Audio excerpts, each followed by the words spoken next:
Hello mga kaikit! Yes mga kaikit, ito ay ang ating Father's Day vlog. Yes, naganap ito noong June 15, 2025 and I know it's super late upload. Ayan.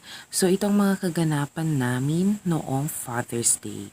Kasi nga after church niyan ay nag-aya sina ading ko na magpunta ng SM para kumain para i-celebrate ang Father's Day at yung time na rin na yan ay super duper dami ng mga tao doon sa SM kasi nga lahat naman ng pamilya nagse-celebrate and then yun lang naman ang pinaka malapit na puntahan. So ayan, hinintay namin yung number namin sa may Point and Grill ato yun mga kaikit na restaurant and then habang hinihintay namin ay punta kami sa Rest and Go ata to yung mga massage mga kaikit. So nagpa-massage na ang lahat.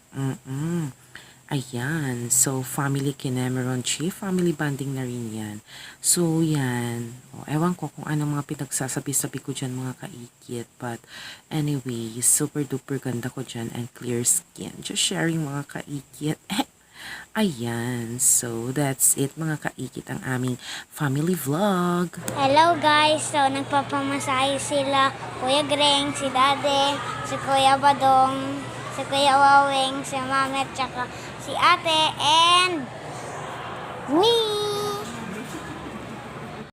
So dito sa Rest and Go mga kaikit, it took us around an hour. Yes, kasi nga doon sa restaurant ay kailangan naming maghintay pa ng around 40 minutes bago magkaroon ng seat. So mag-aalas 3 na din noong nag-lunch ata kami yun mga kaikit. Kasi nga, ayun, hintayan talaga mga kaikit ng upuan. And that's it. Ayan, yan yung itsura niya.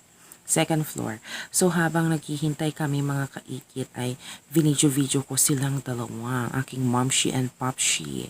And of course, also may mga kaikit. Pagkatapos siya ng massage at papunta na kami sa restaurant and ayan na ang ating mga ganap. Kumain din kami. Ewan ko na kung ano yung mga in-order pero obviously masasarap and we enjoyed the Father's Day celebration. Just sharing mga kaikit.